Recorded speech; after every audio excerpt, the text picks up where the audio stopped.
Hey, what's going on, Dodgers Nation? Doug McCain here. You can follow me on Twitter and Instagram at DMac_LA. Could the next great Japanese superstar pitcher be coming to the Dodgers? We got the latest on that in just a second, but quick reminder, for all latest Dodgers news and rumors all offseason long, be sure to hit that subscribe button, hit that notification bell, and if you really want to support the channel, smash that like button. And as always, I want your takes down below in the comments section. Today's Dodgers Nation question of the day. Should the Dodgers sign Kodai Senga from the MPB? Let me know down below. And for all the latest Dodgers news, head over to DodgersNation.com. The Dodgers have a rich history when it comes to signing Japanese pitchers. In 1995, Hideo Nomo won the NL Rookie of the Year for LA. He became the first Japanese-born player to make an MLB All-Star team. He actually had 2 scoreless innings in the All-Star game that season. And then the list goes on, from Takashi Saito, who made the All-Star team in 2007, to Hiroki Kuroda, to Yu Darvish and Kenta Maeda. And now we could have the next great Japanese star pitcher on the Dodgers next season in the name of Kodai Senga, because the Dodgers are rumored to be interested. John Morosi tweet out, source, Dodgers among teams showing interest in free agent Kodai Senga, who is now eligible to negotiate with MLB teams. So first things first, let's break out that Dodgers rumor meter. And for this rumor that has the Dodgers interested in Kodai Senga, I definitely give this a 3 Dodger dogs. I definitely think there is some serious smoke there. I definitely think they are interested,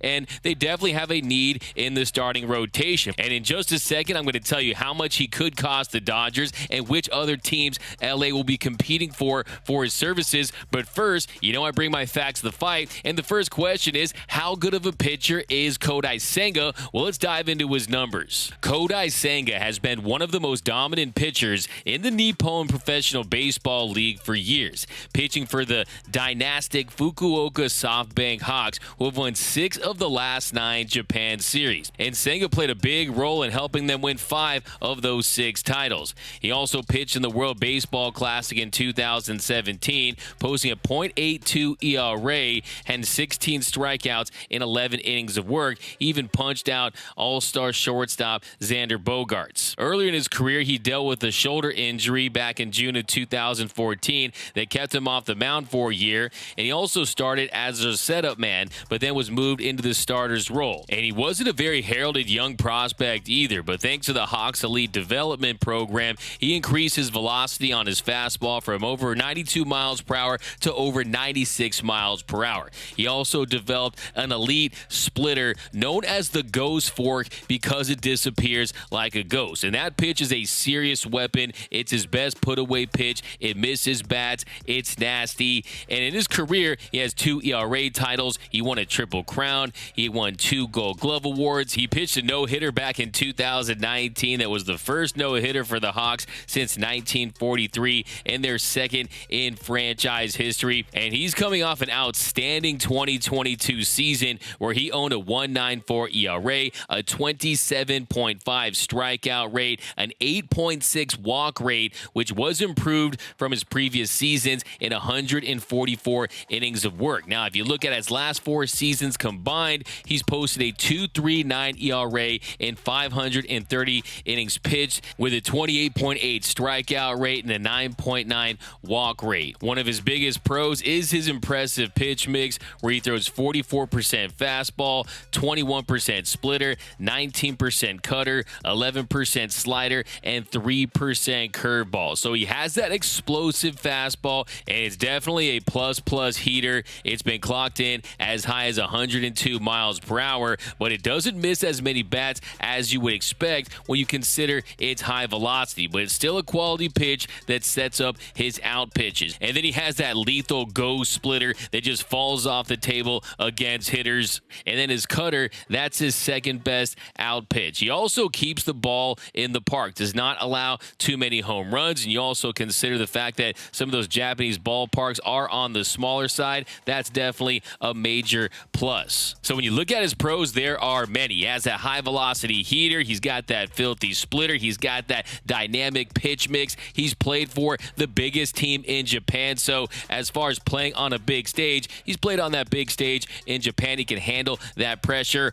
Also, he's still in the prime of his career. He turns 30 in January. So there is a lot to love about Senga. But now, what are the cons? Well, the first con is his health and durability. He's only thrown 170 innings in a season once in his career. That came back in 2019 when he threw 180 and a thirds innings. And he hasn't had terrible injuries, not a lot of Tommy John surgeries or anything like that. There are all these knick-knack injuries that add up during the season. A shoulder injury, a calf injury, some lower body stuff. So you can't expect him to be that huge workhorse type. You're not going to get 200 plus innings out of him. But then again, where are you getting that right now in Major League Baseball? The top innings eater last season was Tyler Anderson for the Dodgers, who threw 178 and 2/3 innings. And then there is the control, the command issues that he deals with at times. He's walked 5 or more batters in his start 16 times in his career and has a 9.3 career walk percentage. So that is the issue. He's wild at times. He can be injury prone, but the pros heavily outweigh the cons. Now, another big pro is that he won't require a posting fee because he is an international free agent. So he is a pure free agent, so teams don't have to worry about that additional fee. So you're going to have all the teams that have been interested in Japanese players in the past. Teams like the Red Sox, the Mariners, the Cubs, the Angels, the Padres, and the Giants, the Dodgers. All those teams are going to try to acquire him. Now, how much will he cost? Well, I think when you consider the fact that he still is an unknown at the big league level, there is some uncertainty that comes with that. I think you could get him on a 5-year deal from $70 to $80 million. And I definitely think that is a reasonable contract. I think that it does minimize the risk for big league teams because that'll take him up to his age 34 season. And for me, what makes him so attractive is his raw stuff, is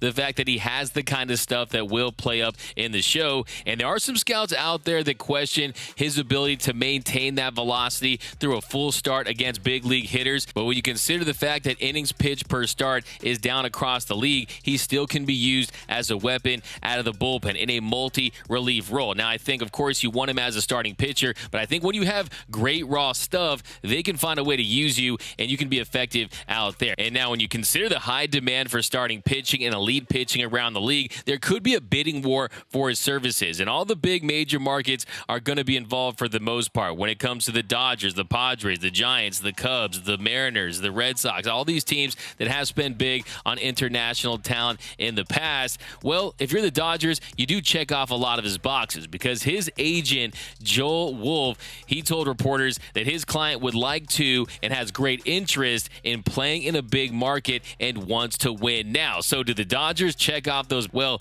big market, check. Wants to win now, check, check. And I think the extra advantage that the Dodgers have is the fact that they have a great reputation of getting the most out of guys. We've seen what Mark Pryor and Connor McGinnis have been able to do in recent seasons, and you know that has to be attractive for them. And also, if you're the Dodgers, I say to myself, hey, we're trying to bring in Shohei Ohtani next season. So let's show Shohei that we are investing in talent and Japanese talent, and maybe that's just a little chip there, a little gamesmanship by the Dodgers to try to show Shohei indirectly that, hey, we're bringing in some guys from your home country. Maybe you feel more comfortable sharing a rotation with some guy that you're more familiar with and that you know from back in Japan. So I definitely love the idea of this move for the Dodgers. I think they should highly consider it. His stuff is just filthy. The more tape I watch on him, the more I like him. But let me know down below in the comment section, do you want to see the Dodgers sign Kodai Senga? Should they sign Senga? Where do you think he'll ultimately sign? The competition is going to be stiff for him.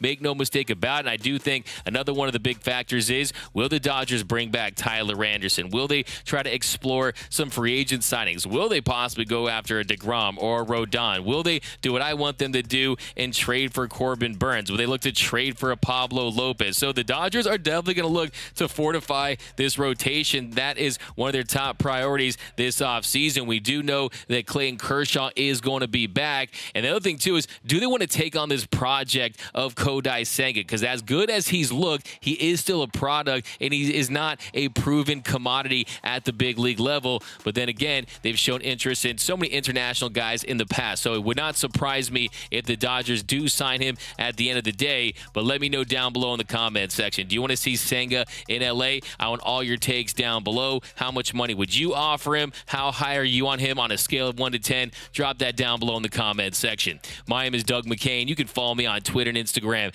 at DMac_LA. For all latest Dodgers news and rumors all off season long, be sure to hit that subscribe button, hit that notification bell, and if you want to see us post even more Dodgers content, smash that like button. Really helps out the channel.